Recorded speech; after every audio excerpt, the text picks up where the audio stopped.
All right, let's do this thing. Let's do it. Let's do it. Are you sure? Why don't we do it in the road? That's what I was thinking of. Yeah, Mr. Sure? Low Energy. Why don't we do it in the road?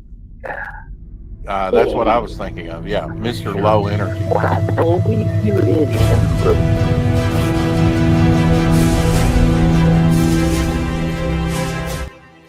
Shit. Yeah, we don't need that. We got a lot to get to today on today's show.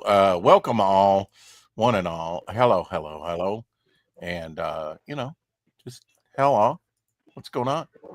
It's a Tuesday. Oh, I guess I better send the Texas Day. link to Texas Day, right? Yeah. But we're going to be talking. I had already set up the title. This is episode 1272. If you didn't read the title, "Pushing the Boundaries of What a Comic Book Can Be" was the title. But yesterday was what was yesterday? Shadowhawk, do you know? Big day. Yes, Big day. yes. One of your favorite artists had a birthday. October 27th. Bernie Wrightson? Yes, indeed. And we're going to be looking at Bernie Wrightson today. Nice. All right. Yeah. Well, you have my attention, sir. Well, yeah, he's got a Woody, folks. All of a sudden. We're going to be looking at Bernie. The microphone for a few minutes. Yeah. Oh, okay. We're going to be looking at Bernie. Oh, wait, not that Bernie. No, not that one. No. Jeez, but this Bernie trying to kill me, right? Bernie Wrightson. Yeah. There we go. That's Bernie. There we go. There's some good work. Yeah. Yeah. That's the boy, man. I love Bernie Wrightson. Yeah. So don't try and don't do something in your pants already. Let's say hi to Omer Glitch. Hello, Omer. Hello, old dudes. I'm trying to calm down. Trying to calm down. Yeah. Hey, Omer. Good to see you, buddy. Who else is in here? Anybody yet? Is Omer the first one? That's it. That's it. Only the low energy crowd. Yeah, got it. But, if Omer was any more low energy, he'd be in a coma. Yeah. Oh, you think so? Okay. Well, I've been working on hopefully my camera. Obviously, that was a Geo. Complete bullshit. Larger Geo piece. I was not just repeating myself, but looking at the different Geo head sketches that I'd done and kind of combining what I thought was the very best. Oh, into this one, so I don't, so we're at the coloring stage now. Maybe a little inking still to go, but what is that, like a 5x7, or that's a big card? It's a little larger. It's like the one that I did for a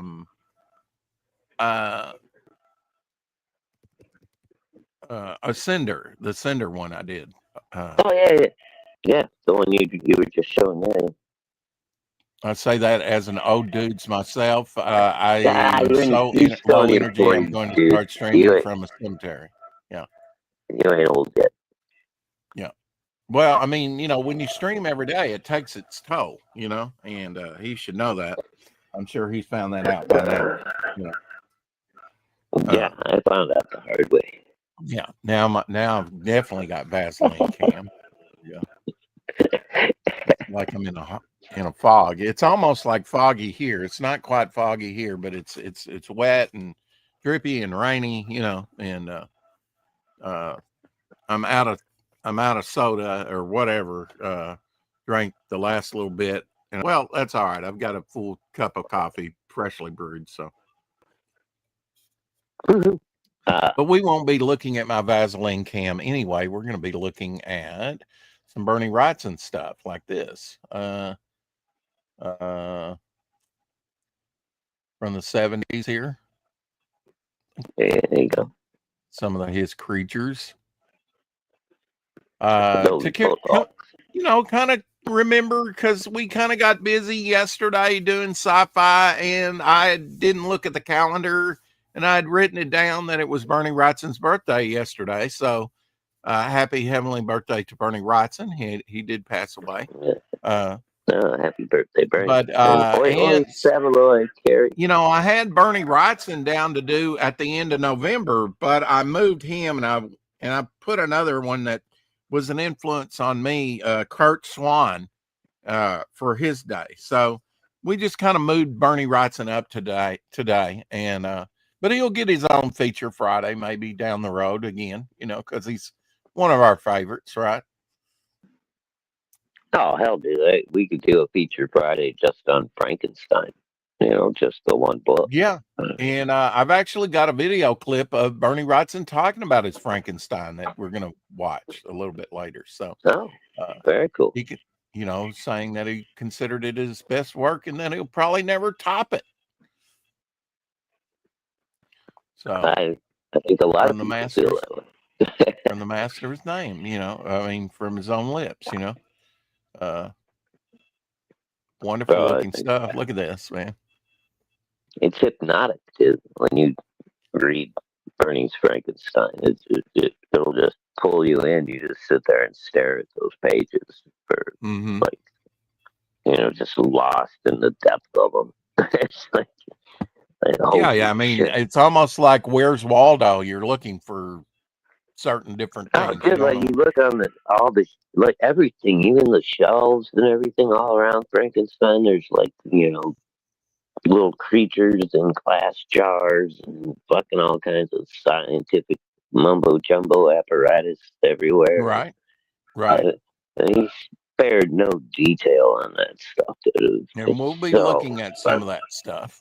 This story here was actually made into a novel, a Marvel novel that I bought back in the day at Walden Books and read before it became a comic book, I think. But it may have been a comic book and just novelized, you know. But Incredible Hulk, yeah. Swamp Thing, of course, Bernie Wrightson known for Swamp Thing, and which is pretty amazing. He only did like 11 issues. He did 10 in the regular run, and he did that. He did the original, you know, numbered, what was it, 91, 92 of House of Mystery story. Right. Yeah. So I'm counting that one as well. Like apparently 13, 14 issues total, but I mean, yeah. Oh yeah.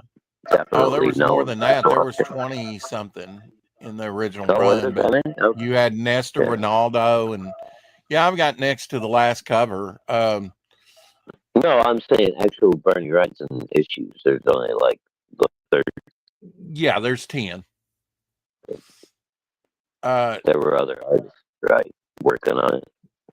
Guillermo del Toro, whatever his name is, he's got a nod to Bernie Wrightson and Mary Shelley's Frankenstein. That's cool. I forget the circumstances, but there's Bernie in, you know, Star Wars suit. I don't know if he had like a. No, that's cool. If he was actually in, you know, had a little. If he appears in one, or I just don't know, you know, because he did do conception artwork. They might have put him in as like an extra or something, you know. He was born October 27th, 1948, which we're kind of celebrating a day late, and he passed away March 18th, 2017.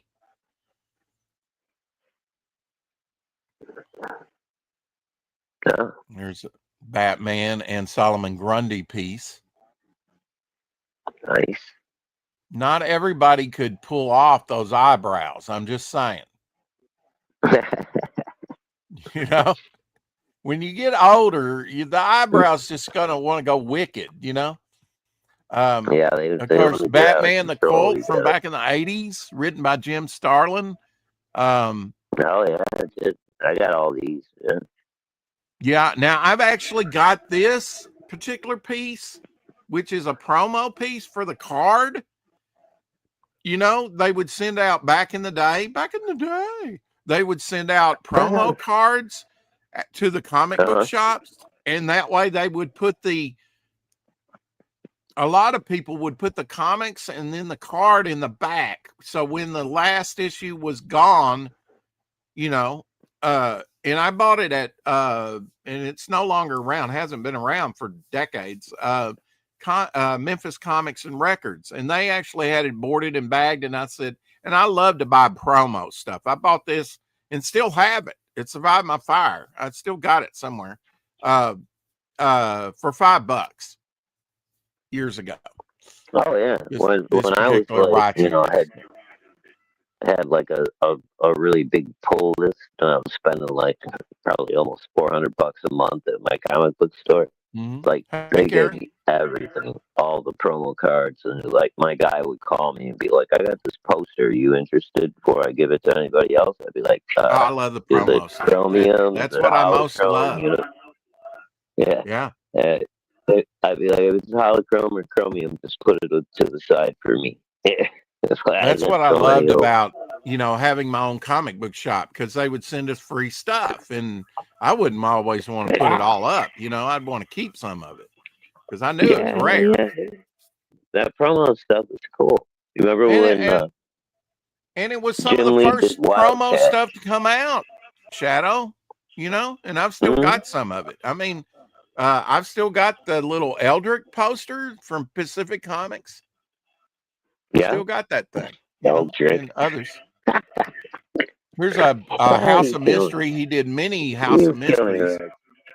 Eldrick. Well, whatever you want to call it. How about that? Damn you, son. Well, how would you? All right. How would you enunciate that? How would you pronunciate that? Huh? There's no D. It's just Elric. Elric. Okay, Elric. I never read the damn book anyway, but I did like the first cover that was all pencils. By Mike Kaluta. I never read the damn book anyway. Yeah, moving on. This is not Bernie Wrightson, but it's based on his werewolf sculpture, based on Bernie Wrightson. Oh, yeah. So, not hairy all over. Yeah, Bernie did a few different versions of his werewolves. Over the years. But I firmly believe that the Howling stole their design from one of Bernie's. I think it was the Swamp Thing, when Swamp Thing in the werewolf fight. Oh, I'm sure. Yeah, I'm sure they had to look at his stuff, really long limbs, and tall, and like lanky and shit. Here was his last cover for Swamp Thing, issue 10. Now, I've actually got the production artwork, the approval cover to number 11, but it's not Bernie Wrightson. It's Luis Dominguez, his only Swamp Thing cover. Really? And, wow. Yeah. But this is Bernie Wrightson's last one in the run, issue 10. So number 10. I guess he's going up against Arcane. This guy looks like Arcane to me. I'm thinking, like after he mutates or whatever. Gotta be Omer Glitch in the house. Hey, Omer. What's going on, gentlemen? What's going on, hand bro? of Omer Glitch. The hand of I'm having technical computer problems. My main computer went out. The battery expanded inside the tablet. So I just ordered one earlier today. So hopefully I'll get that. That's not good. Did it by Friday? Was it just battery death, or did it cause other damage? No, just battery death. Because it still turns on, but I don't want to have it on. I don't want it to possibly explode or fire. Yeah, but I already looked up how to open it up and fix it. So. It'll catch fire or something, bro. Yeah. You don't want that. Yeah. So what do you think about Bernie Wrightson, Omer Glitch? He sucks. Like, I don't know why you guys like him so much. I mean, jeez. I knew he was gonna do it. I knew you were gonna do that. He's fucking awesome. Since John Dillard's not around, he's got to kind of fill in for John Dillard's cynicism. Imaginary Minecraft gun, Homer. Captain Stern, number 5. All these old dudes obsessed with Bernie Wrightson. Jeez, just like Lopez. Jeez. You Bernie simps, you Lopez? Bernie Sanders simps. Who's Lopez? You guys are Nah, just a not bunch of Bernie Bernie Sanders. Sanders simps. No. Bernie Wrightson. No, I love Bernie. He's great. He's great. I had to throw this in here just to poke at Shadow for Slab Books, 1976 book here.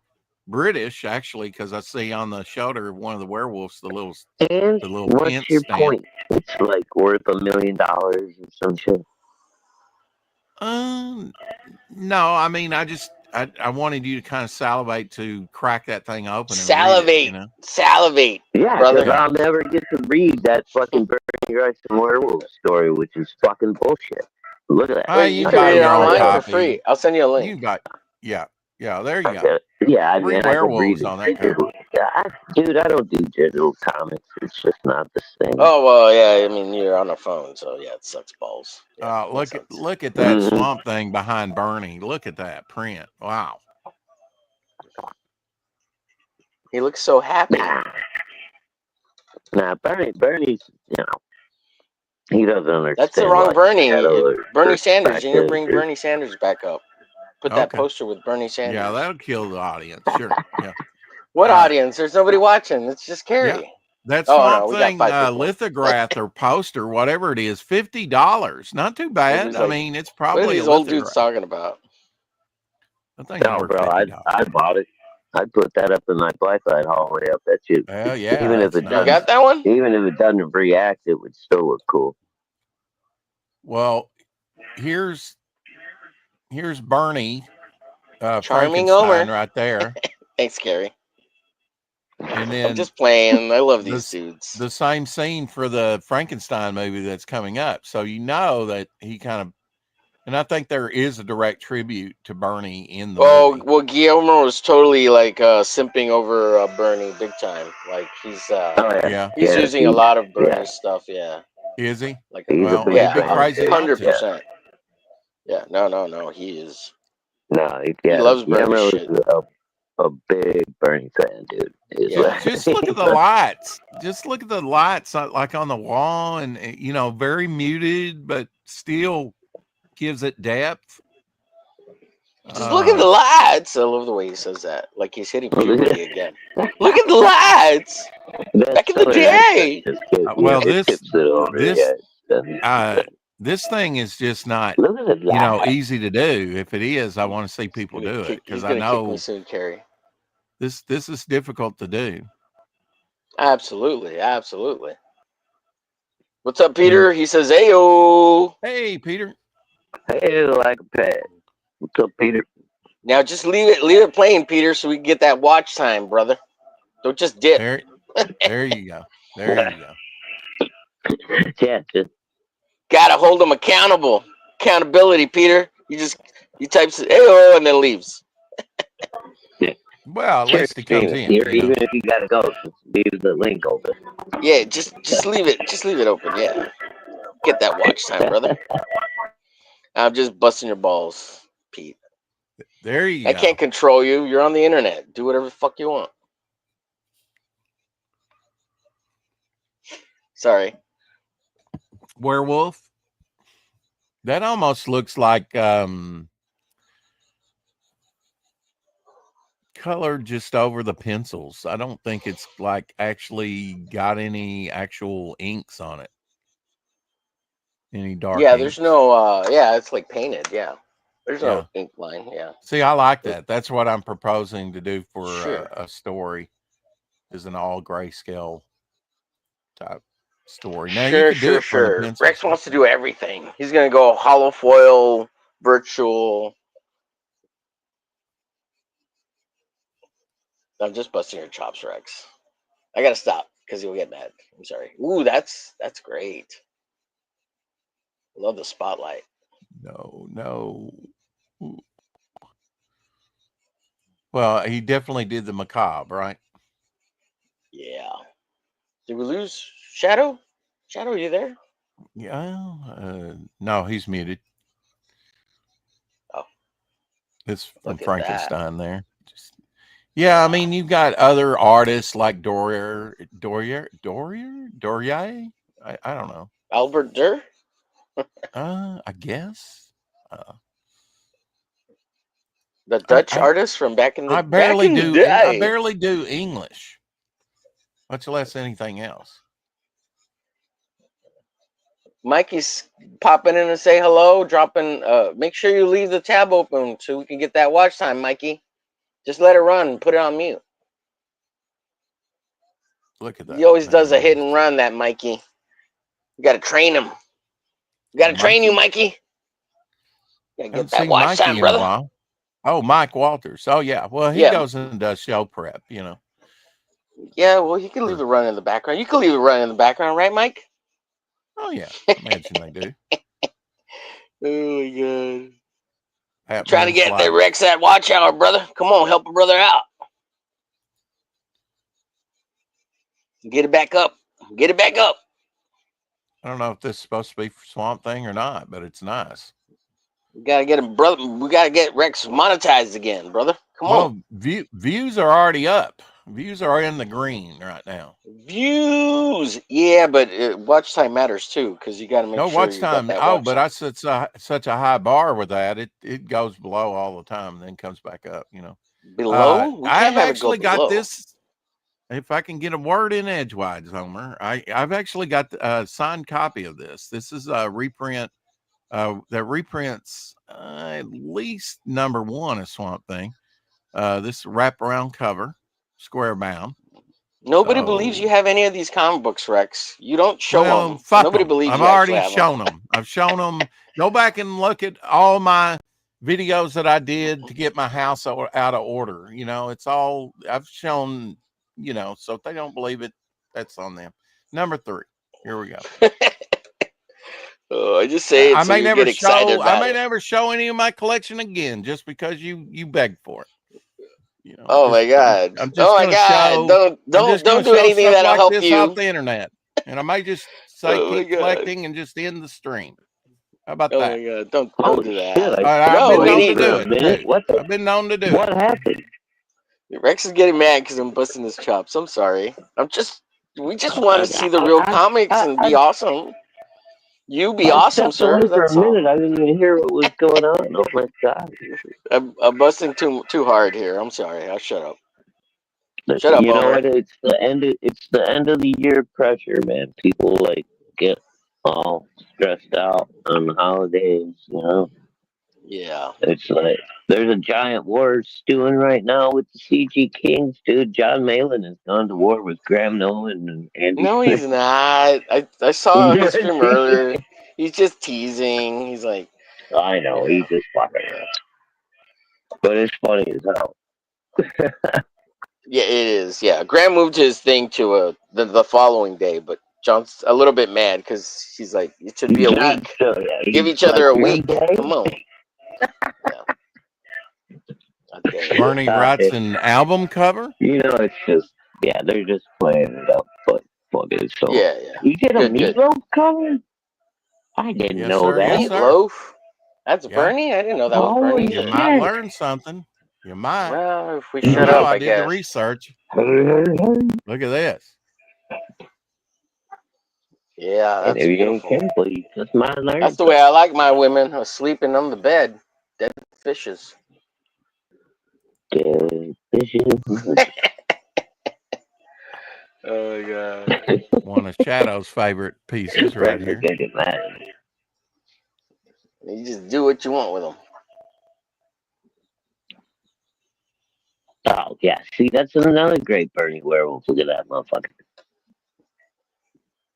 Out of the shadows. The blood dripping down the windshields are nice, you know, with the mud splatter at the bottom. If you look at it, just the details. Mm-hmm. Yeah, it's fucking cool. The only problem is, how did he get him out of the cab if that window was still all the way closed? Because those blood drips were going all the way down the windows. He carried him up there to eat him, you know. That piece was surprising. that was Bernie. The aliens piece. That's massively awesome. I wouldn't have expected that out of Bernie. It's like mutant xenomorph. You know, Batman there. Oh, that's Batman. Oh, yeah. Yeah. Is that Batman? Oh, Batman shit. versus It is aliens. Batman. I didn't, dude. I wasn't even looking at Batman. I looked at the girl and I looked at the critter. I didn't. I don't know Yeah, what's me dripping too. off of him, but he's even got the little spikes on the ground. As if it's hitting the ground. It's usually like saliva because they're always kind of permeating Yeah, they saliva. It's not yeah. acid. The acid is the And they're blood. all acidy, right? So Yeah, everything is like it'll burn on the you inside. if you Yeah. get on you. Yeah. Like, what was that? The first movie when they wound the first alien and the fucking drops of blood go like through like 4 or 5 levels The of the hole. ship Yeah. before it stops. It's like, holy shit. This is Nestor I mean, Ronaldo. yeah, that first one was scary as fuck, man. The second one was fun, but it wasn't particularly scary. I think the first Swamp Thing I saw was Nestor Ronaldo and not Bernie Wrightson. And actually, the last panel there, where he's walking away in the swamp, is an homage to his first appearance. I think this whole thing here. No. On the last issue, he kind of circled back and, to that first Jesus. Swamp Thing story. I hate that term, Rich.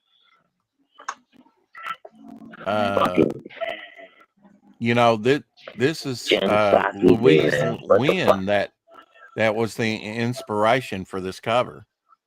She was the model for this actual cover. And this was Bernie's first cover for DC Comics in the horror books. So that's kind of significant.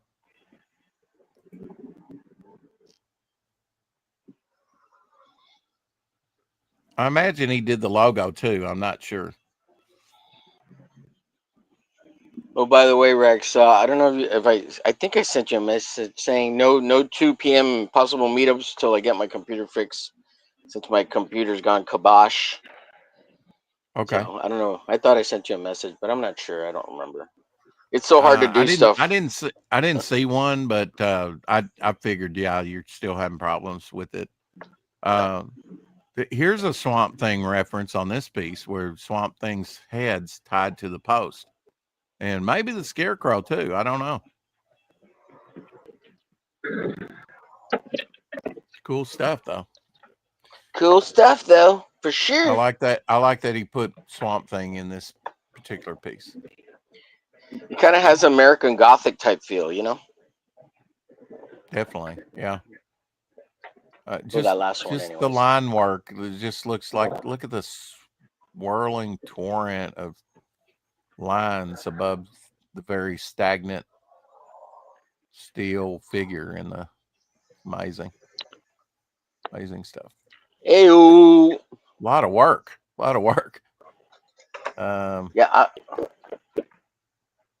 Yeah. This is one of Bernie Wrightson's first or earliest professional jobs in Unexpected 116 for DC Comics. Man, look at those poses of the people, man. Fantastic. Like on the cover, like the side, the woman, the guy's back. I think that's Nick Cardy, though. On the cover? Oh. On the cover is Nick Cardy. Yeah. He did a bunch of those. Those panels are great, too. Yeah, this is Wrightson inside. This is one of his first professional things. Was he always just good? Holy crap. He's just like always good. Pretty much. I don't know where did that photo come from? What the hell? What? Is it? What? Oh, we got a swimmer all of a sudden? Okay. Is that Bernie? Diver? Is that Bernie as a kid? Was he like a diver in high school or something? College? Yeah. There you go. Best of both worlds. We got black and white here for a shadow. And then the color for the rest of the world. And the color as well. I mean, the colors are nice. Bernie Wrightson wrote stories. He also colored. He also inked. Bro, if you don't appreciate the black and white, I don't know what to tell you. I like both. I do. I mean, I get something out of drawn both. in black and white. What are you talking about? I color my shit though, but I like you black and said white the too. rest of the world wants it colored. Okay, I guess. And there's that piece I showed the other day, Shadow, where the hands I'm just coming trying up to out make of it the more ground. interesting. Edgar Allan Sorry. Poe Portfolio by Bernie Wrightson. Forgive me, I'm trying to get his streams more exciting. Shadow. Read fucking Carrie's comment, right? Oh, Damn it, Homer! I think you spoiled Bernie for me. All I'm thinking of when Dave showed that page, or Bernie alien, and you drew a dildo flying at Shadowhawk. Oh, wait. You mean I made it more exciting for you, Carrie? I remember drawing that horrible picture. Erie number 72. This is Howard Chaykin with Bernie Wrightson inks. Oh, yeah. Good times, Carrie. Good times. Yeah. Open up some wounds, Carrie. Just trying to forget that, yeah. Bernie Wrightson actually did some inking on the Shadow issue 3 and 4. Over Mike. We just need some peace and love, guys. Peace and love. Can we just get along? Yes. Why can't you all just love me? Yeah, just love us. Just love us, guys. Just love me. Yeah. We'll all get love me tender, baby. Now we got some ROM. My God, what's going on? Love me tender. Love me tender. Hey, Shadow, we got to rein it back. Rein it back up, buddy, because Wrightson gonna get mad at us. Yeah. No, I'm just gonna show the work. You know, when I've got something to say, I'll just talk over you. There you go.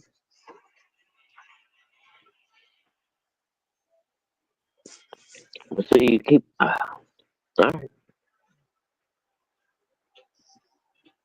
I love how he's got these figures in the shadows. You know how it's just. I have to do my own Bernie stream now and just dedicate it to Frankenstein and show off his black and white and fucking grayscale and hatching and all the things that he does with his pencil work.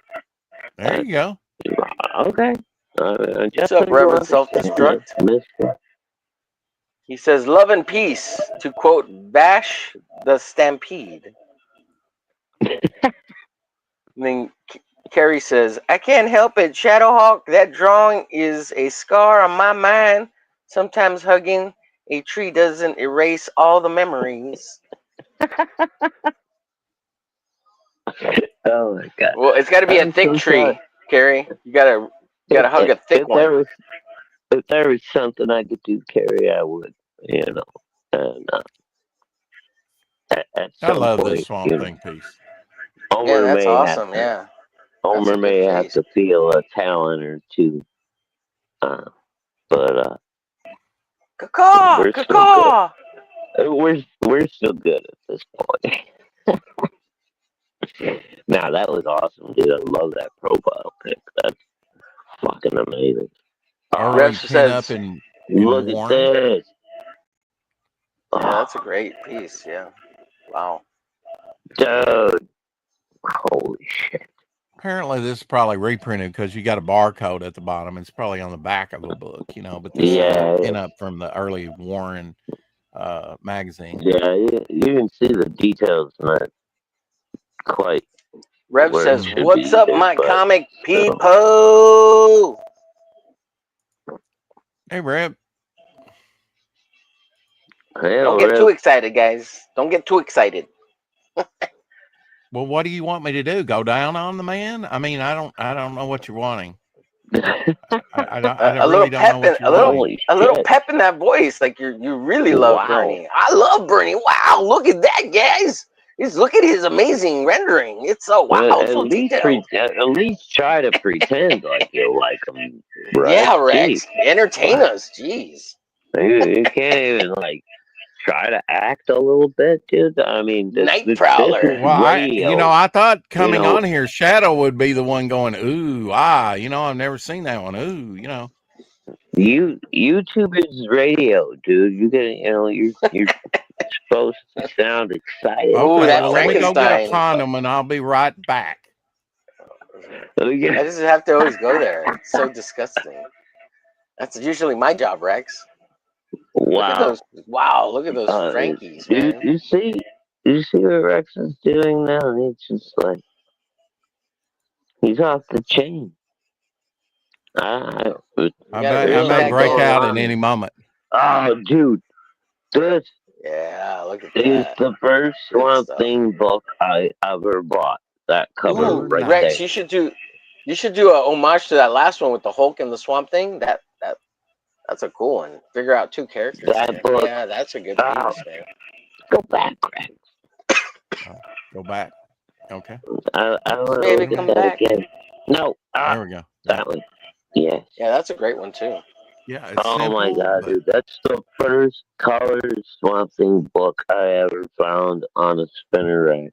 A spinner rack. which is And, amazing because it's 20 center. That's before I started collecting. I started collecting in 25 cents.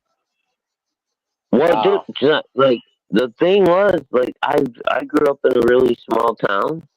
So, Yeah. like, the little, it was a drugstore, a pharmacy, where they had, like, they would do sodas and candy and blah, blah, blah.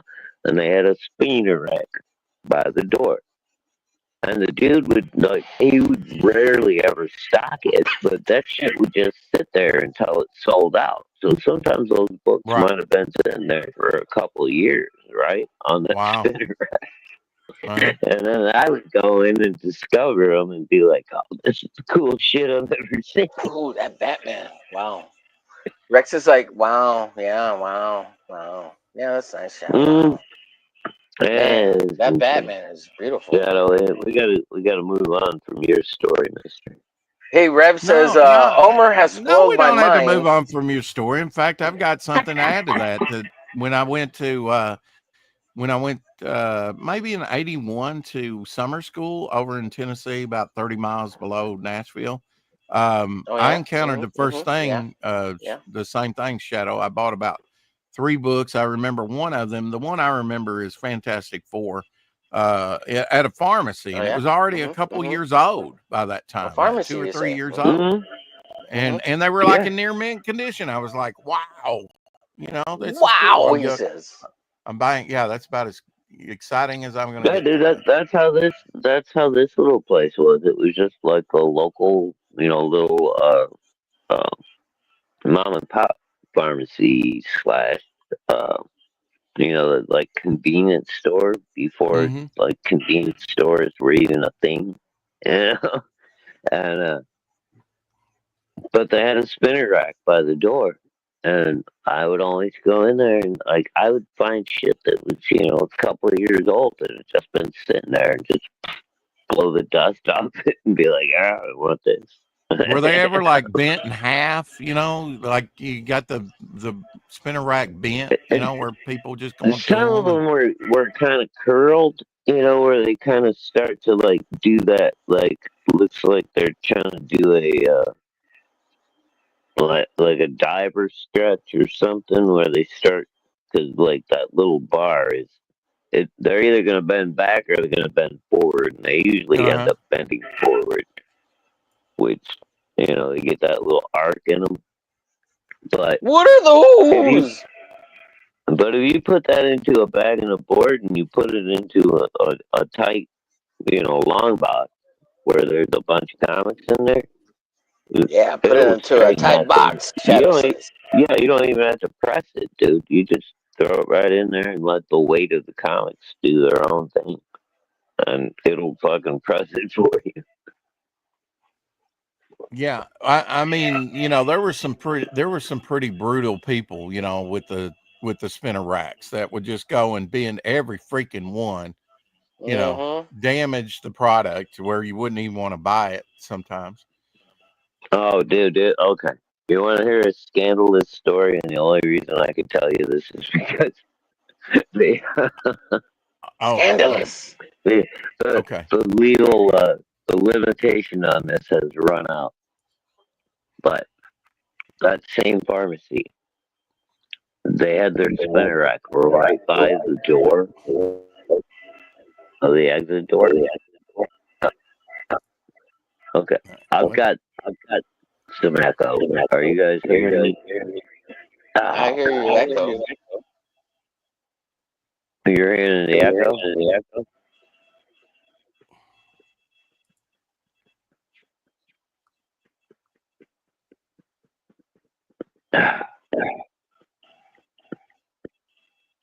It has a tinny town. You need to ask the chat. What are they hearing? Because I don't care if there is. Oh, it just sounds weird to me. I'm hearing myself back. I think I need to drop out and come back. Oh yeah, if it's that bad, you definitely need to. Yeah. Okay, I'll be right back. Drop the link again for me. Okay, I will.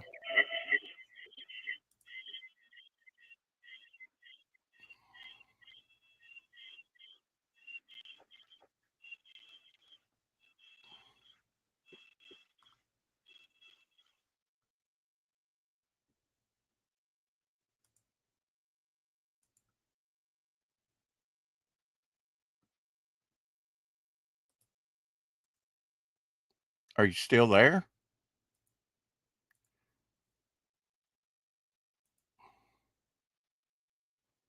Rev says it was fine till just a minute ago. Yeah.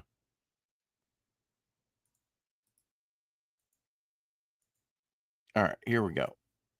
There's StreamYard link there for you.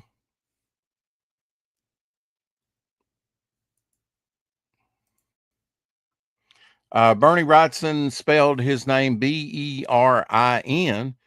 to differentiate it from an Olympic diver named Bernie Wrightson with an E. He later went back to spelling it with an E, and that was the diver. That was the diver back there that we were seeing, apparently, also named Bernie Wrightson. House of Mystery 104, Bernie Wrightson reworking an Alex Toth splash for Born Loser. Here's his cover.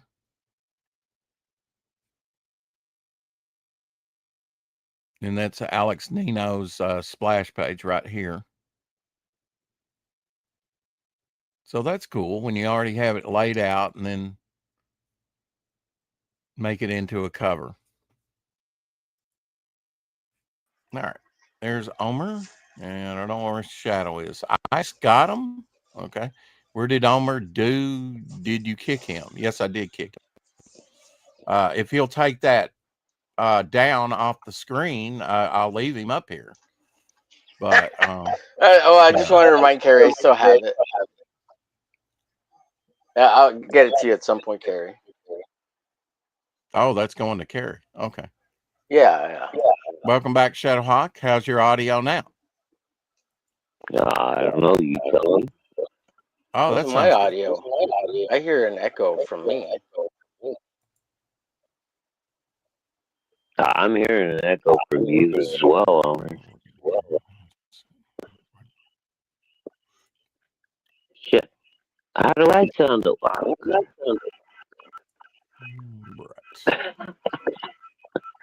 You sound good. I don't know if he kicked himself. So here he comes back. Omer kicked himself? Okay. Yeah. Sorry.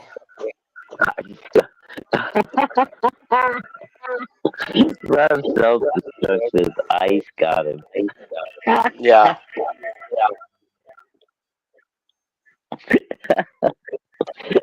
Por favor, no ice. It wasn't me, Homer. I didn't turn you in, probably. It's all good. I just flashed him my butt, and they're like, "Oh, he's white. He's white. He's got his papers. Yes. Yeah, he's white enough. He's white enough, yeah. He's a good coconut. Yeah, he's a good kid. He's alright. There you go. Now there's your beefy werewolf. We've seen Little this. nugget. I think this is his work on Silver Bullet, right? Because Silver Bullet had the kid in Mm-hmm. in the Yeah, wheelchair. that's one of the splash pages in Silver Bullet. Yeah. Do you know if he worked in like watercolor? Because obviously this is wash, or did he work in gouache, or what did he work in? Does anybody know? I couldn't. I haven't deep dived He probably into did that. both. He probably did gouache and watercolor, from what I remember. Like the studio book with Barry Windsor Smith. I think there's an article in there. He worked in Yeah, what I know now? Barry. What did he work in? I know Barry liked the watercolor too. Oh, So, okay. You remember Barry Windsor Smith and the studio, that crew, and Berni was a Yeah. part of it, and they put together Yeah. that book called The Studio. Mm-hmm. Yeah, I think he talks about it in there, working with gouache and watercolor, Okay, both. if I remember Okay. correctly. Yeah. This is John Carpenter sort of tribute to The Thing by Berni. cool.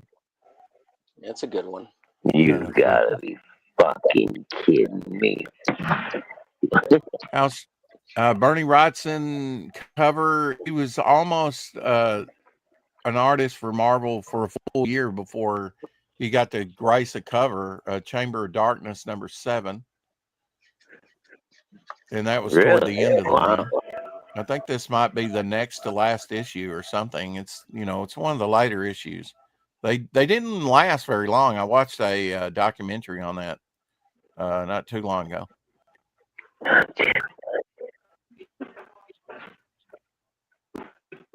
I guess that's self-portrait up there. He drew himself in. That was the thing about Marvel. They drew the actual artist, whoever the artist was. They would draw themselves on the splash page, and kind of be the narrative for the story, which was kind of neat. Definitely different from DC horror, though.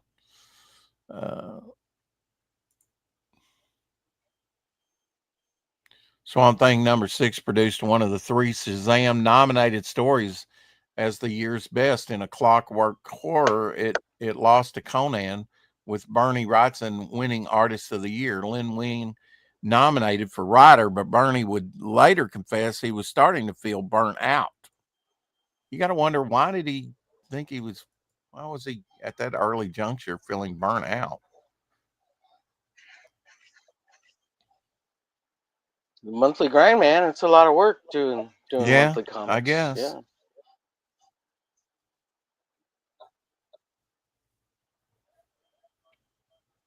And yeah, I guess it depends on how much he was working on the docket, Yeah. House of Secrets 103. Some wild visuals. I mean, the visuals, I mean, as a kid, you see this stuff and you're like, wow, that'll stick with me for a while. Kind of like Carrie's piece, you see that, you can't hardly unsee it. Louise Jones Simonson, that would later, marry and writer in her own right, great writer. House of Mystery #92. She the debut of Swamp Thing. Bernie Wrightson made fellow artist Mike Kaluta the villain in the comic book. You might not have known that, but there's she is, being the model for the iconic House of Mysteries cover, #92. Oh wow! And this is, again, like color over pencils. I don't know if you could consider this a true gray tone cover, but it's pretty close. I mean, these are some of the things that they did to get that pencil grittiness, in the reproduction, like on her hands there. Just a light lead with the color laid over. I love that. I love that look. I love that on a distant soul. Shadow in the chat says, I'm having issues. I'll see y'all tomorrow. Oh, okay. Well, shoot. I'm having issues too. It's called an Omer glitch. No. I gotta go, guys. Thanks for having me, Rex. We'll see you later. Have a good show. I lost my place. No, I'll hang out. So, what are you going to do about your computer problem? The battery. I ordered a new battery already, so hopefully I'll fix it. So that one's just shot. It's how long have you had that thing? The Surface Pro. Well, I've had it like 2-3 years, but it came out in 2015. Oh, okay, yeah. What have you been working on? What you working on right there? This is Haley Star Bad Kitty, and I forget the name of the other character, but it's for Wrangler's novel that he's got over on Amazon. Wrangler hangs out with Fred Guimont. I'm amazed that some fan art for him. I'm amazed at the variety of things that you work on. I mean, that you can skip from one project to the next, you know. I know they're more like single pieces, but yeah. I was going to show you some other stuff I got here, but oh, okay. Cool. So Haley Star Bad Kitty fan art piece, and then here's I watched this German show that had this thing about a killer Krampus guy, and so I was like, ooh, I'm gonna write a little killer Krampus story for Christmas, maybe a 4 or 5 pager, and it's a Krampus killer, but he's like Santa Claus's brother, and he goes and takes out evil souls, people that are really really bad, because they're not just on the naughty list. They're on like the evil list, the deadly list. So he goes and takes them out so that Santa Claus can do his job of spreading cheer and wonder and presents on Christmas Day. Anyways, that's kind of the story. Interesting take, you know, Santa Claus's brother. That's neat. Yeah. Caleb in the house. Hey, Caleb. And then here's a little piece of fan art I'm making for this YouTuber called Nomad Push. And he's got this little horsey that talks, and it's not real. It's just a little stuffed animal, and he does a voice for him. And the only thing the horsey says is, "I don't care." It's really cute. And it's called Horsey-san or Horse-san. And so I'm doing that. And then this is a commission piece that I'm working on. If you'll take a breath, I had a question about that. Is that sure. Like you said, the horse doesn't speak? Is it all in his mind then, or is no? It's a little stuffed animal. Yeah. So the guy's called Nomad Push on YouTube, and he rode across Japan on a moped. But before that, he did it on a skateboard. And when he did it on a skateboard, it was on his Japanese channel. And then I guess he didn't make enough or get a big enough audience, so he did another challenge and drove across Japan in a moped. But this time, his whole vlogging and the videos on that channel were all in English because he was trying to build a big English audience. And he has a little stuffed animal. It's like a plushie, but it's a little horse, and he makes the voice for the horse because he'll pretend and have conversations with it. And the only thing the horse ever says is, "I don't care." And it's kind of mean and kind of funny. Yeah, so that's the bit. But I really like that channel, so I'm gonna make some fan art for him. And he's got like 700,000 subs, or 500,000. I don't know. He's got a big channel. A bunch. Yeah. So maybe I can grift. I can grift off of it. You know. Okay. Hey, whatever works. So, well, I mean, I really like his channel, so I have some ideas of making some art. And maybe he'll do T-shirts. I'm going to tell him you can use it for T-shirts or stickers or whatever. Well, there as long as you keep my name on it. And then this is a possible. It's a commission. I just. But and this is Sofita from Soul Calibur, and she's got really big cha-chas. Revs self-destructing says clout chasing with a pencil and paper. Hell yeah, brother. Krampus Killer takes place at an all-girls boarding school. Ooh, yeah. You're all asleep, being put in a dungeon by a Juan Toro. Anyways, So I'm just kind of laying some stuff out before the show tonight, and I really don't know how I'm gonna do it because I got to do it off my phone. So not sure how I'm gonna do even tomorrow's. It shouldn't be too hard, but yeah, it's been a And what challenge. show is that? So tonight I've got Drawing Friends at 6, and then tomorrow I've got it's a hump day tomorrow. So Right. and I totally missed yesterday's show because I forgot to schedule it, and I thought it was scheduled, Oh, but really? because the computer went out, I couldn't do it right away, so I had to do it on the spot, and I was late about 20 minutes. But Oh, we so did the show you anyway, did so we do had it. fun. You Yeah, I did did do do it. Okay. Yeah. I ain't gonna skip. Yeah. I did it all from my phone. It was a little bit challenging, but it worked out. I'll be on Topic List tonight and the Hump Day show tomorrow. Cool. And bam, we're Cool. coming up on Halloween real quick. Yeah. Quick. And Now tomorrow, I had Marcus Killigrew's name down October 30th. Is that his birthday? Or do you know? that sounds right. I'm not 100% sure, but Either yeah, that or Marcus said he might be no, able to I come think on the 30th. I think it is his birthday. Yeah. No. Yeah, his birthday is. Yeah. So I'll have to send him an invite, It'd be cool. Absolutely. They're all asleep after a long, rough pillow fight. Feathers everywhere in stocks. Ooh, in Krampus stockings, is. yeah. Oh, is that what he meant? In stockings? I guess, yeah. His gnarly toes top the feather down. Yeah, man, you might have to co-plot that thing. Well, he is a writer. He's got a good thing. He does write. There you go. Captain Stern, number 4 of 5. Bernie Wrightson.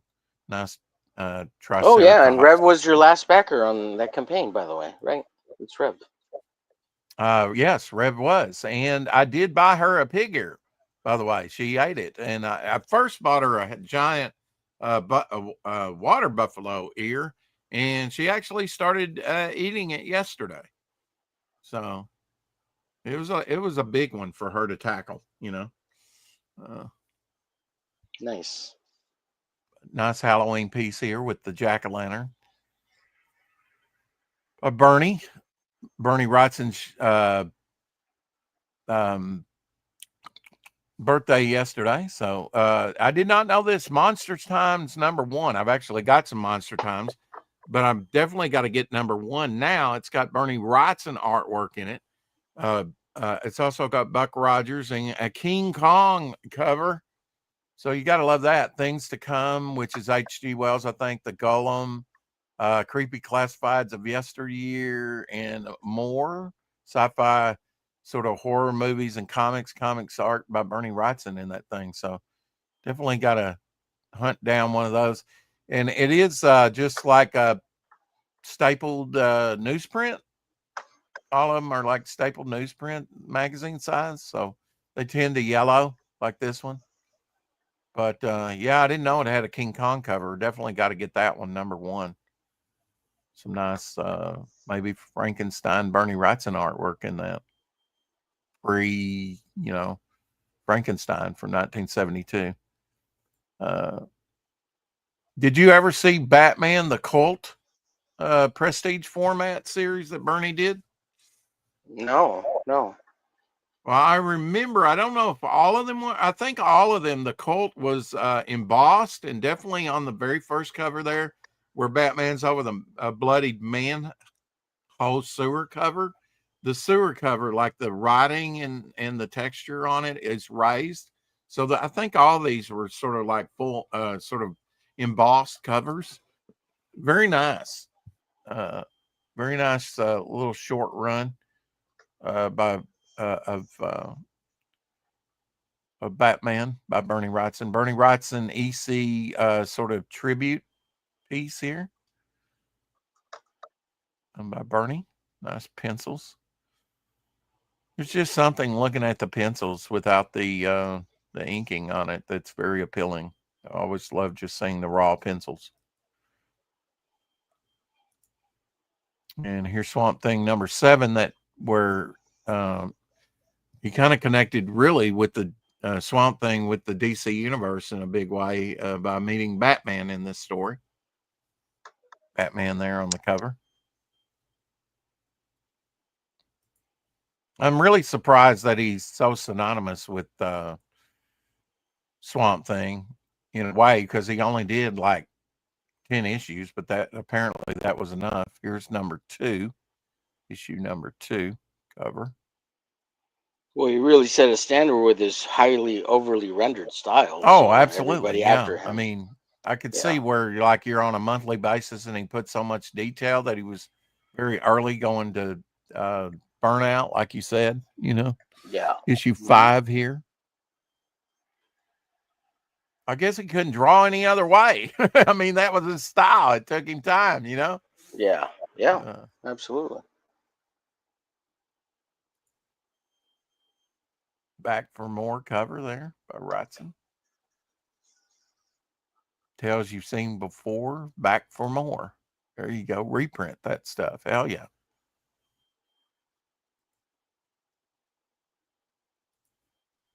And a slab number 1. Great cover.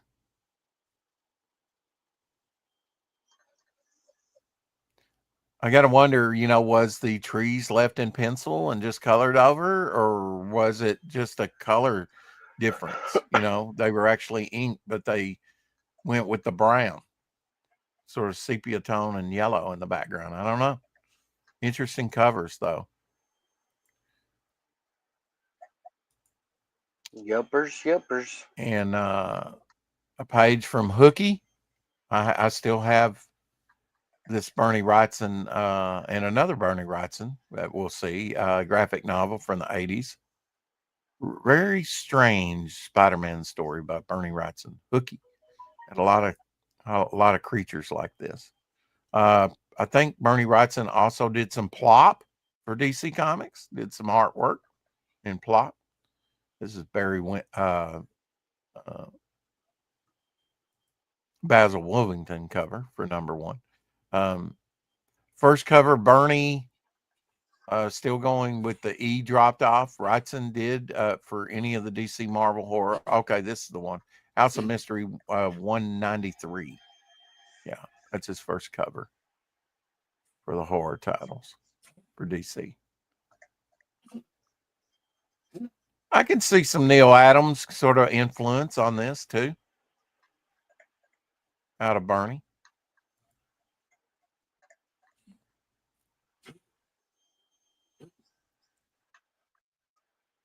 Crow's Nest there from Frankenstein.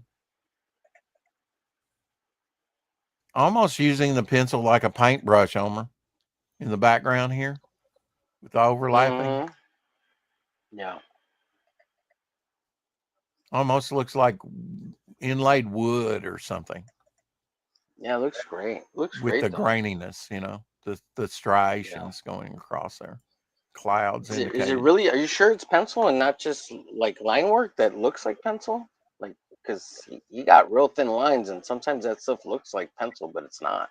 Oh, you think it's inking? Yeah, I guess it could. Yeah, I guess it could be very fine inking. Yeah, this does look inked. So yeah, but I mean, first he had to lay it down in pencil, right? It's amazing how he makes the inks look like his lines look like pencil work. Yes, sir. But yeah, dealing in different values like this.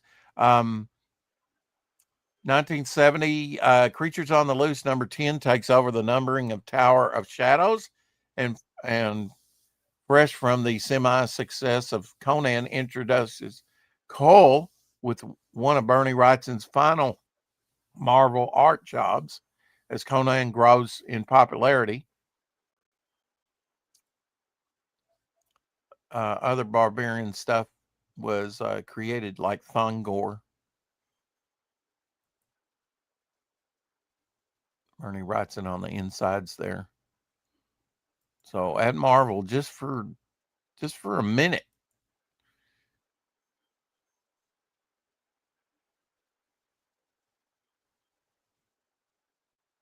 Coloring's got to add a lot to that too. The colorist, or take away. Yeah. That's unexpected 128. Often I've seen, and there's. I mean, Bernie Wrightson had his sort of EC horror greats that he mimicked as well, right? That were an influence on him. And I mentioned Neil Adams. I'm sure Neil Adams had an effect on him as well. His artwork. Here's Jack Davis side by side with Berni Wrightson. So this is Jack Davis from EC Comics. And Berni Wrightson. So yeah, I can definitely, when we were looking at some of the stuff, Randy Zimmerman on Randy's channel, I could see when we were looking at the EC stuff, I could see Berni Wrightson being influenced by that stuff heavily. Excuse me. Yeah. This was actually used for one of the covers for Berni Wrightson's Master of the Macabre from Pacific Comics in the early 80s, probably around 83, where the toads are coming up against the man. That was just a panel, but they reproduced and made it into a cover because all the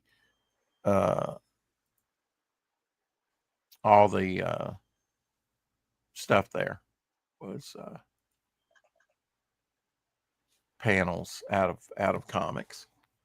All the covers for Pacific Comics, the Master Macabre, which didn't run that long, but Pacific Comics wasn't around that long. I think it was always meant to be a limited series. I thought this was cool that Michelangelo's Pieta, I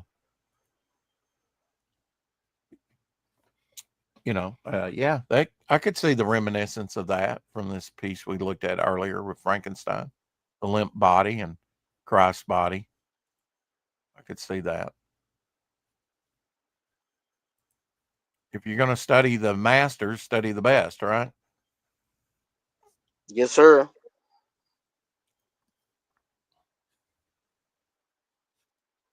Nice sort of river Styx type piece. And when does this is the Headless Horseman from Berni Wrightson, 1970. Nice to see some stuff in full color. When does your show begin, Omer? Tonight? At 6. At 6, okay. In about an hour? Over on Omer We'll stick Glitch's around channel? about 20 minutes because I got to figure out how I'm going to do it from my phone. Okay. Really good. This is actually one that I have, with a Berni Wrightson cover, House of Mystery. Number 1. Just got an email too about a commission possible. Some dude wants me to paint some jackets. Awesome. $195 from $171. Berni Wrightson inking Steve Ditko on Morlock 2001 number 3 from Seaboard Atlas, which was not around very long, but pretty neat to see Berni Wrightson inking Steve Ditko. They paid a higher page rate, so I'm not surprised that Berni Wrightson got in there somewhere, along with all the other great artists like Barry Windsor Smith and other studio artists like you mentioned. Nice Wolverine piece, or no, well, not Wolverine, but werewolf piece here. Beefy looking wolf at the top of the stairs. So if this takes you a week, and you got, to do a piece like that, I don't know, maybe it didn't take him a week. Oh, okay. This is Mike Plug. This is Mike Plug doing sort of the Wrightson piece. Looks very Berni Wrightson, but that's Mike Plug. He signed that. Creepy, number 63 here. I always like the magazine stuff, Omer, because they would use a lot more grayscaling. Mm-hmm. Since it was, most of those magazines were black and white, you would see that great grayscaling. Yeah, it looks awesome. Really makes like it pop out, like the horror. The horror. Did you like his body types? I mean, they were definitely exaggerated. Look at that hand. It looks very Jack Davis to me. Look at the female body shape, you know. He wasn't afraid to exaggerate, that's for sure. We should all have a studio like this, Homer. Look at that, man. He's even got, you know, a Frankenstein bust there with his hat on it. Some other Frankenstein that's stuff. great. Yeah. Look at that old remote control. I've got one just like that to my 95 TV. Big universal remote. Conan by Bernie Wrightson. Conan with green hair. That's different. Oh, yeah. Punk rock. Conan. Maybe it was a limitation of the times as far as like the printing. Oh, because it is gray toned. Or or maybe it was part of the like requirement for the project. They're like, give him some green lit hair, you know? Well, he might have just came out of the swamp water or something. Who knows? Right. Yeah, that's the other thing. Yeah. Also, it could have been actually blue, but faded over time, and this is the scan we got based on the fade. Yeah, yeah, that happens too, especially Like with dye. inks. Wow, I saw a really bad Bernie Wrightson piece where he used the inks that faded over time. Looked pitiful, you know, compared to the original. You lost a lot of the detailing. Yeah, Marcus says probably a color hole. Man, that zombie piece looks great. That one we're just looking at. That one's great. Did some work for Stephen King, Stephen Cycle of the Werewolf book.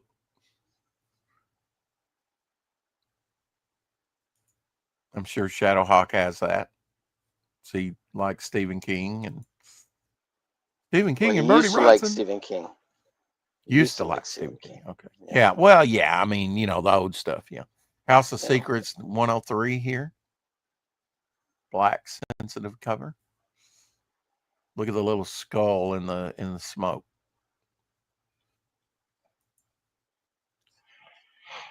And you might not have known it, but Tales to Astonish number 31 from 1975.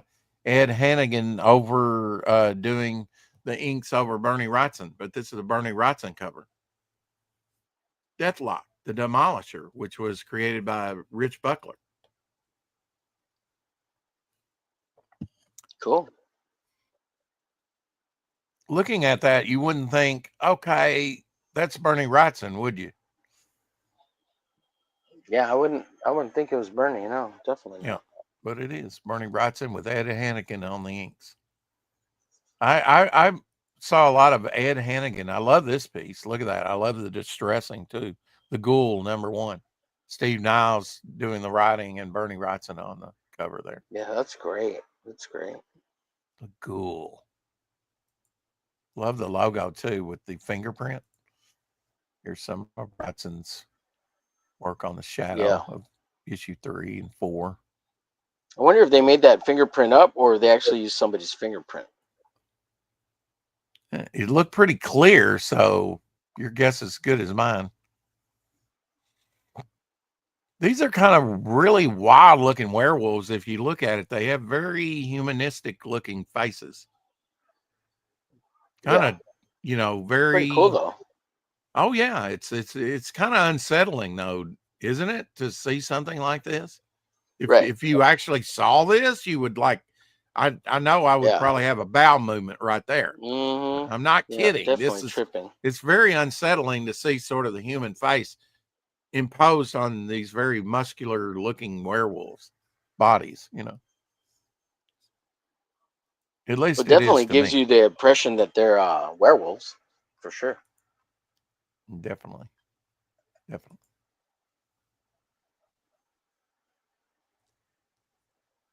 Yeah. Where's Waldo in all this? Huh.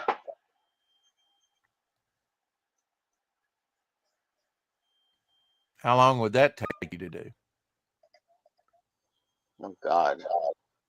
I wonder how many hours he had on this 2-page spread. 3 months.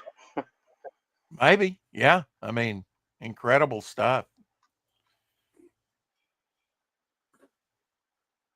Can you imagine being woke up by the naked monster that you made. Well, sometimes it does wake me up all on its own. Yeah. It's Look a at beast. that. I guess that's rain. That's wow. Look at that.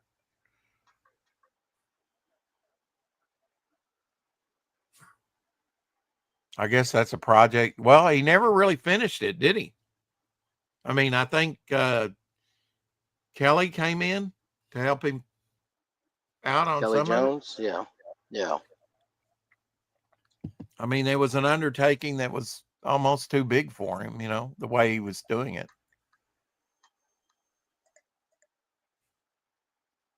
It really does harken back to the old etching days, doesn't it, though? Yes, sir.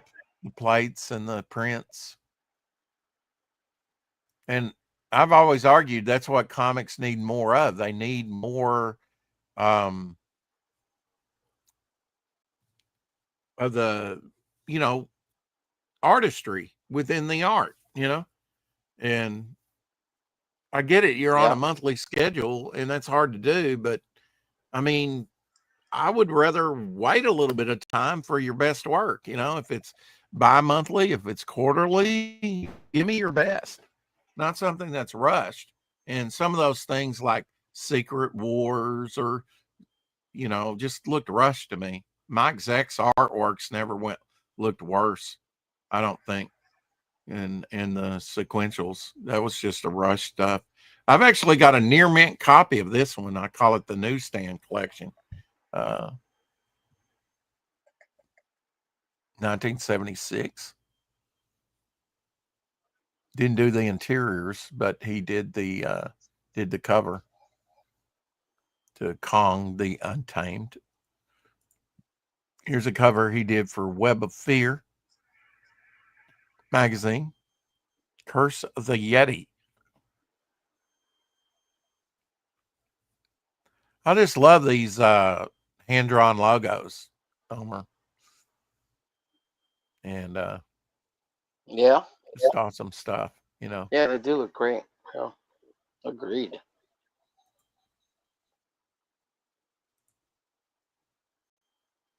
Update on your piece there.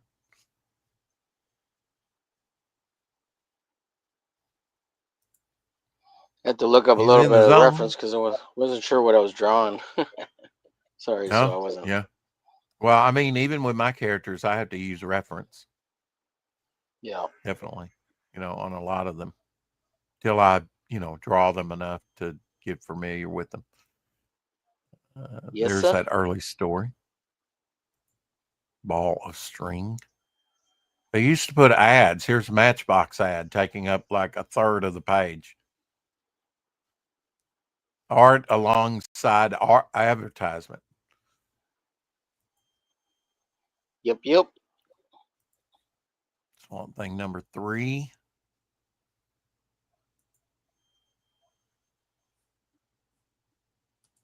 I'm not sure who the baby is with the streaks in her hair, which is kind of reminiscent of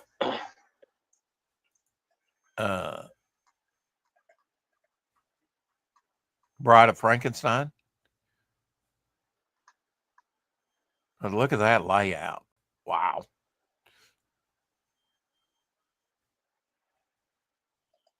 But Abigail in the 80s looked very much like this, that actually had Swamp Thing's child in the Alan Moore books. So I don't know if I doubt this is the same character, but it looks a lot. And it might have been used as a prototype for what Alan Moore and Stephen Bissett did later. This is the Patchwork Man story, which is kind of a Frankenstein monster type character. Actually made his first appearance in another comic and not this. I think it was A Brave and the Bold, but I can't remember. This is probably his second appearance.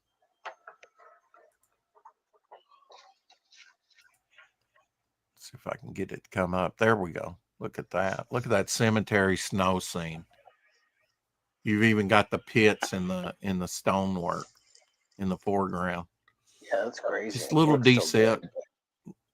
So yeah, I mean, that's couple 100 feet away, you know, I mean, if in depth, Yeah. you know, if this was an actual place, if you're standing on this peak and you walk down to the furthest part, that's a good little walk, you know, that's probably a quarter of a mile. Nice stuff though. And you know, Bernie Wrightson, looking at a piece like this, you got to know that he had to be an influence on Frank Miller. Oh yeah. Oh yeah. Cold cuts here. Something Wrightson did. I loved his snow scenes. I love snow scenes because you really get into positive, negative space with snow scenes. This is Jeff Jones in Vampirella number 34, written by Bernie Wrightson. So this isn't his artwork, but he one of the things that Bernie wrote. Nice sci-fi piece here. And there's your lizard representation for today, Lorenzo. Your alien. Lorenzo. Not really Lorenzo a hydra. Sleestack. It's only got 2 heads. What would you call that? A diptych? A Dydra? Dydra? A dydra. There, we'll go with that. Yeah. If it gets a hold of you, you'll dydra. Creepy number 9. This is some fan artwork from Bernie. Some early fan artwork. Oh wow! So even Bernie Wrightson did fan artwork. Omer. Yeah, wow. For what What's he up, Elsie, liked. in the chat? Hey, Elsie.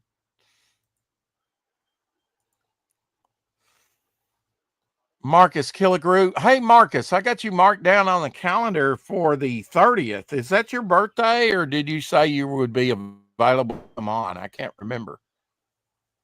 This is all Bernie Wrightson. Yeah, we're salivating over Bernie. Yeah, salivating over Bernie today. Yeah, because yesterday was his birthday. Heavenly birthday. Heavenly birthday. Yeah.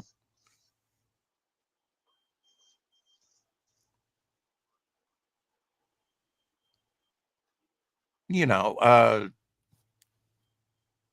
penciling, inking, all different stages, but coloring too, you know. Man, that is so good. That freaking Batman. Wow. He looks like he could beat your ass. You know? Yeah, for sure.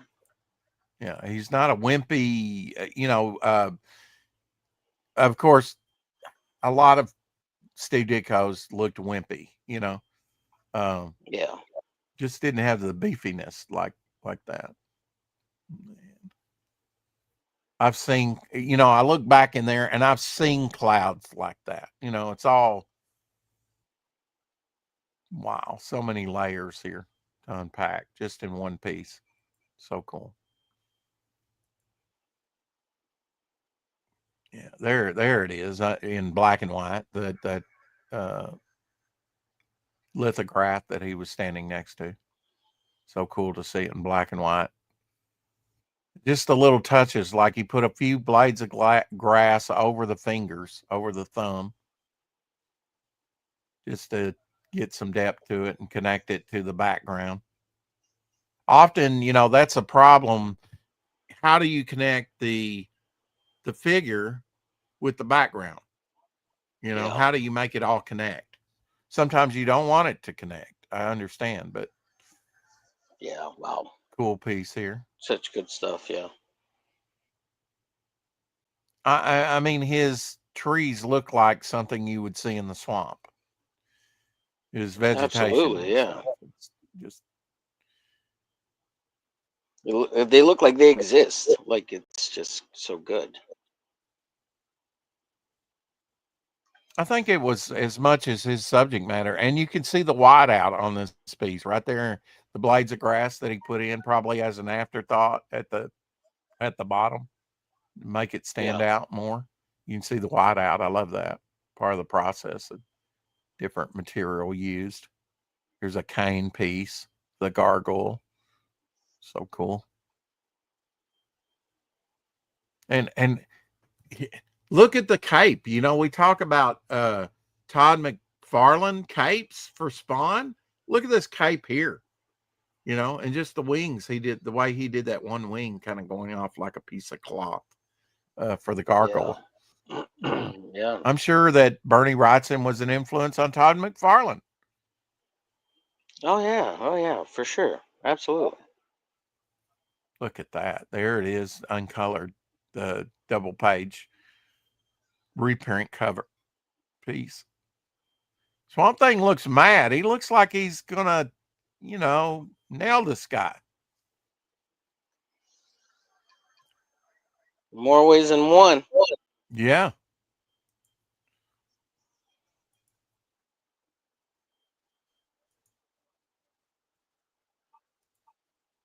I can get it. There we go. Nice pumpkin. Halloween piece. Pre-Halloween piece for you. Yeah, and I almost wish that with the Swamp Thing that the stories were not. Now, I'm not afraid to criticize it. Now Shadowhawk might go, "How dare you?" But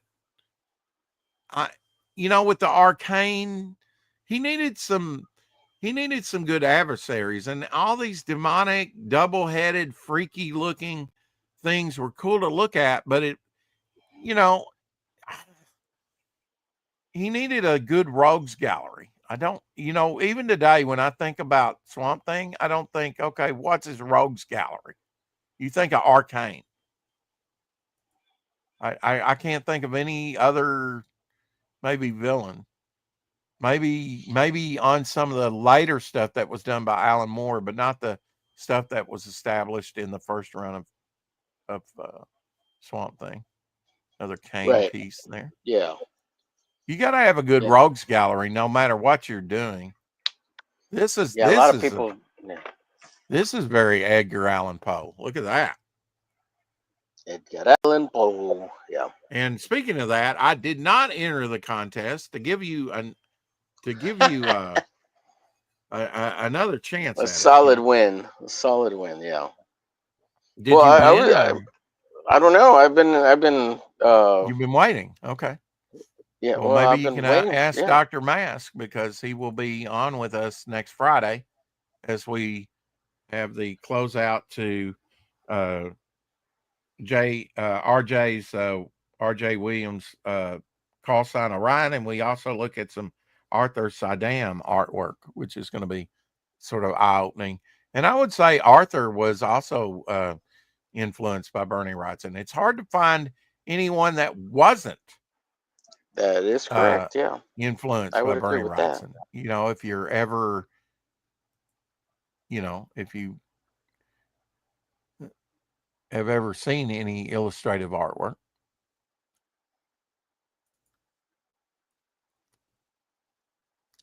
you really get a sense of environment with the Frankenstein stuff. I think the figures are grounded in the environment, where the environment actually kind of takes over the characters that are depicted. Oh yeah, for sure.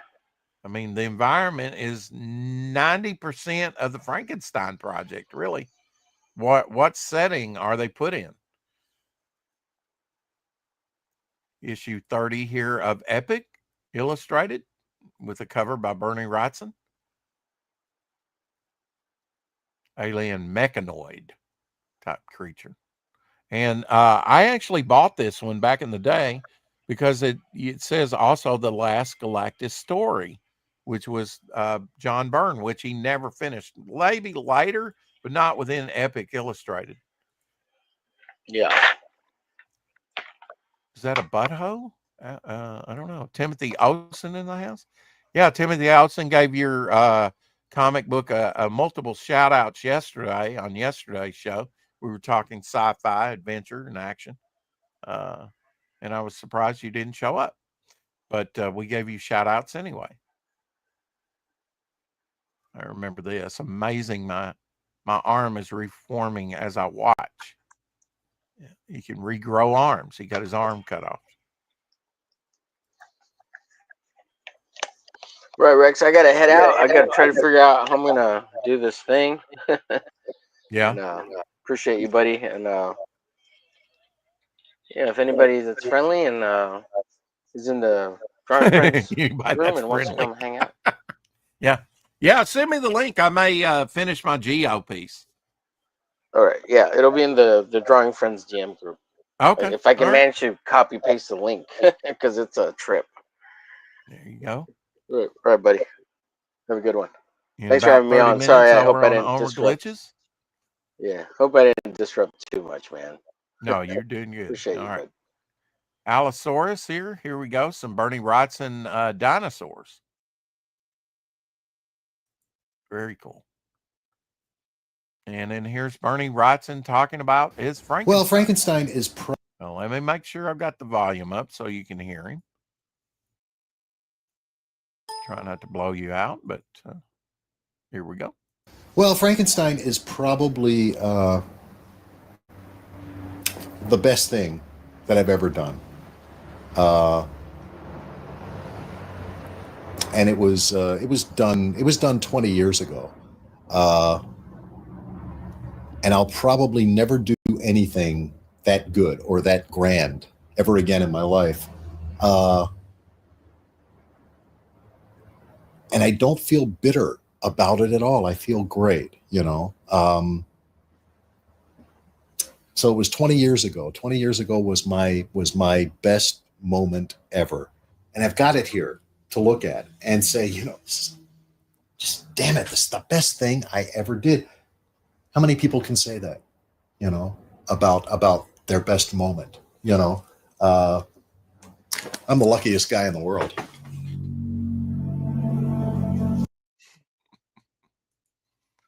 I'm glad he loved it. The Blob, 1974, by Bernie Wrightson. Beware of the Blob.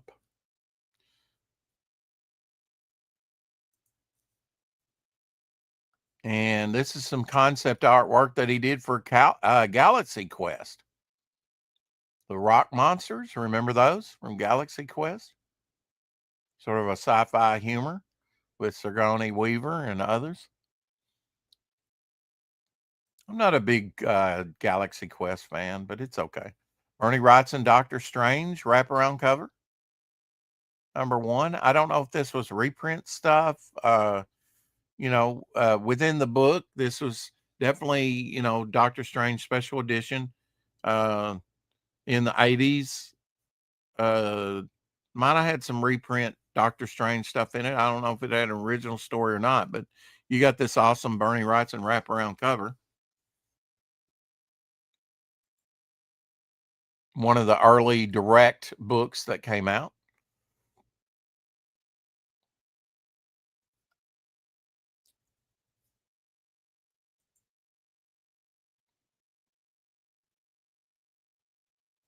Just love that last panel with just the little vapor, the little fog lines.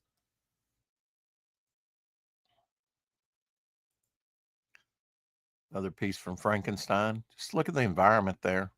Amazing.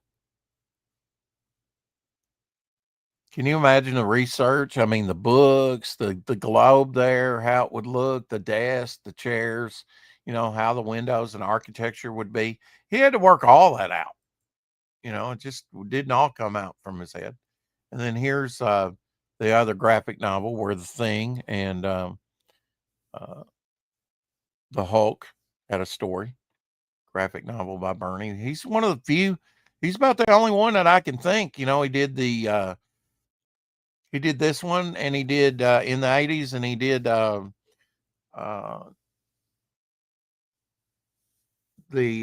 Spider-Man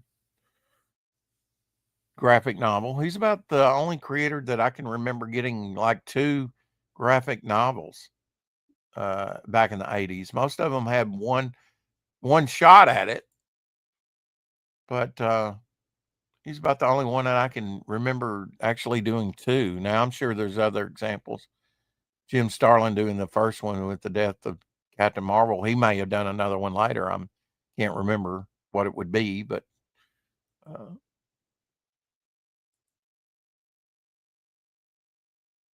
another werewolf piece, fully clothed, kind of different. That's from Not. It's called Not Ends Ambitions Portfolio from 1978.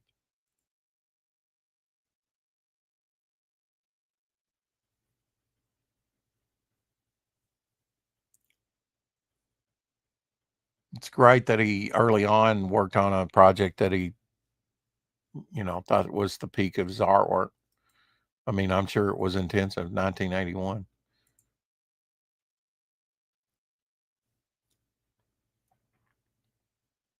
Is Frankenstein more zombie-like, skull-like, dead, cadaver-like? And really, it was Pacific Comics. Seeing Frankenstein on the cover was my first introduction to any of this. I had no idea this was out there till Pacific Comics around '83 reprinted this stuff in Berni Wrightson, Master of the Macabre, which ran for, I don't know, 4 or 5 issues. Innocence being encroached upon from behind. Dive in, go deep, I would say, because they're going to get you. Uncle Creepy in the magazine.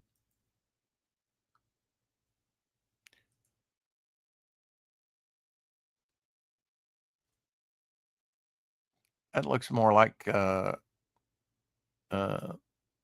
Luis Dominguez cover there. But he probably had work and Berni Wrightson work in there. Yeah, we saw that piece.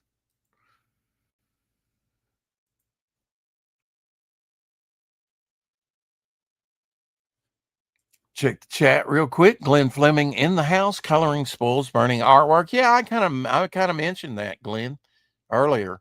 Yep, great book, actually. Berni Wrightson, not many better than him. Yep. I'm enjoying the showcase. I'm glad you are. Yeah. I mean, Berni Wrightson's today, impromptu, actually, today. I had not had this planned at all till about an hour before to show Berni Wrightson, but it was his birthday, and we didn't get to it yesterday because we were featuring on Sci-Fi, which Berni Wrightson did some sci-fi art, but it's mainly his horror type stuff. And yeah, I can see the EC comics influences too. I was mentioning that, when we kind of covered some of that stuff on Randy's channel. Taking No Chances, 1976. That's what that one was called. Interstellar, and this episode of Berni Wrightson's The Interstellar Toy Box also features BW's character Captain Stern in it.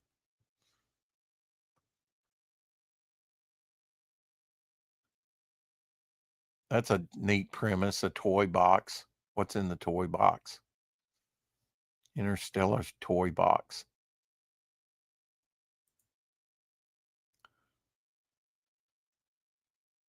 And I was also mentioning, a lot of his stuff was colored over raw pencils, which I don't really consider like a true gray tone, but it's neat way to do, printed artwork.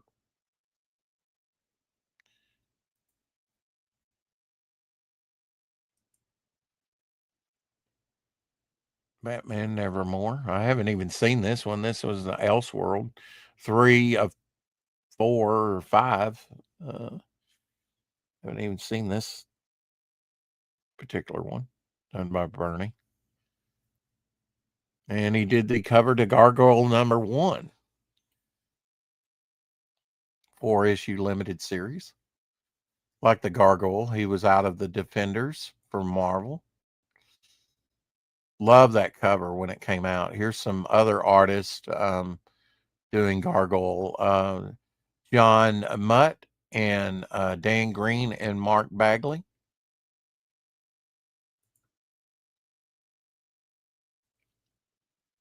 So, but Berni got to do the first one. I don't even remember these covers. I bought the series when it came out, but it's been so long ago. At least I think I bought these. I know I bought the first one that had the Berni Wrightson cover. Pretty sure I probably bought all these and read them. But yeah, that first cover by Berni, very cool. He had a cool story. Getting some of his Frankenstein stuff.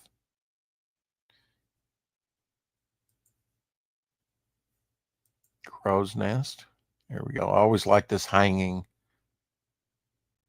And what makes it more shocking is that it's a woman that's hung. And I love this piece. Love that snow scene. Dear Uncle Creepy letter from Berni Wrightson, 1965 for Creepy number 5. Issue number 4 was great. I'd have paid twice the price just for the cover. Let's have more stories like The Damn Thing. It was indescribably delicious, says Berni Wrightson. It was in whatever happened to Frank Frazetta's comic strip type work. All he does now is covers. Don't get me wrong, everyone deserves a place in an art gallery. Please, let's have him do more stories. This man is the Edgar Rice Burroughs of the pen and brush. Berni A. Wrightson, Baltimore, Maryland. Well, that's a cool feature.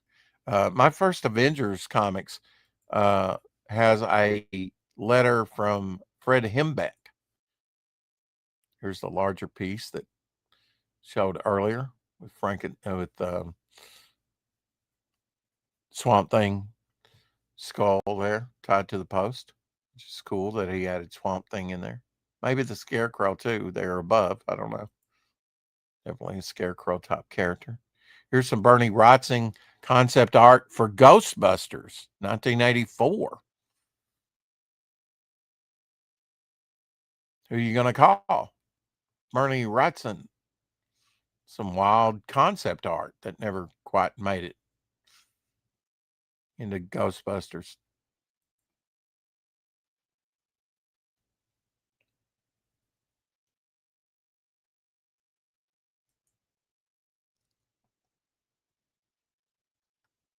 I get very Fortress of Solitude. Maybe it's the crystalline type walls, the brick stone walls, the way they did them. I get a sort of a Superman vibe off this piece. Doc Macabre and the Ghoul by Berni Wrightson. Colors by Tom Smith. Here it is in black and white.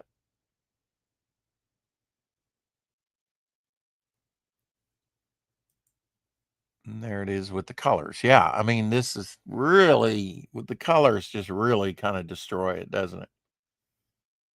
I mean, they're nice. It's nice to see both comparison, but wow. I agree with you, Glenn. Often, his stuff is destroyed by color.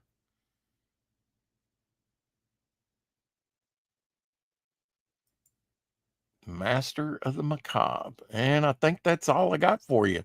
Here's an old comic book for you for Halloween that I've not seen before, or Ghost Comics. Death is a Dream. Yeah. So it's kind of an impromptu, say your prayers and take your vitamins. Color spoils Berni Wright. Yeah. Yeah. So I'll probably take a break here and go over to Homer's show and show up and finish this piece that I'm working on. Another GO there. So traditional artwork. It's the only way to go, right, Glenn? Finish my coffee. Didn't get to drink much of that. No, thank you for coming in, Rev, and thanks for backing Devil Flyer. You too can back Devil Flyer over on Fund My Comic. Mucho apreciato, and I am working on sketch cards. Maybe I'll work on some sketch cards. Got those in, and I'm working on those for everyone. Every backer gets one of these, even if they back a digital tier. Also, why do they get that? They get that because you're going to get this card right here, which has been printed up, charter member card. You can put your name on the back of it if you want to, personalize it. Thank you for dropping that, Reb. Appreciate that. Link to the campaign. I don't talk about the campaign enough. Hopefully this week I'm going to get in a couple more of the cards with John Dillard artwork printed up, a bystander card, which is featured. Both cards are featured already. The artwork is featured on they will be the promo cards like we had the first time. The backs will be like this. In the fronts there. I need to check my Gmail. I'll do that right now. And see if she sent me some proofs, because I only have one concern about that. But yeah, you get your charter member card, and that entitles you to free stuff from now on in the mail. And I'll always check your address to make sure it's changed. But yeah, let's make comics fun again. I want to do a decoder ring, 3D decoder ring for everybody, a devil fly ring and stuff like that. Fan club type stuff. But working on, want to get to working on some sequentials. Really had a banger of a time about a month ago working on this bog cover, homage cover, tribute cover. I always thought that this would be a great Incredible Hulk number 105 by Marie Severin to do. A cover, a bog cover too. So I just like one of those things where I hit upon it and did it, and had fun doing every part of that. And want to get to there will be a bog story in the art book, the Devil Flyer art book. So if you haven't looked at the art book, check that out. The digital tier over there will have additional material as well. There's a hardback edition that'll have other scenes. There's all kinds of stuff, and I'll be dropping some more original artwork on the campaign. I might even work on that tonight while I'm on panel, just putting up some original artwork on the campaign for people to buy. Some of the pizza rounds that I've done that I've got scans to, and some other stuff, even maybe for some other artists. I don't know. We'll see. So much to do, so much to get to. So I'm going to get to it. Enjoy your week. We're 2 days in and counting. So I'll be on topic lists later. So I may not be on Omer's very long, just enough to take a break and then go over there and maybe work on this some more, and then bow out and take another break, and then go on topic lists that I usually do on Tuesdays. And then Wednesday's the Hump Day show over on Omer's. But we'll see you again tomorrow on the 4 o'clock shadow, episode 1273. And we'll have another exciting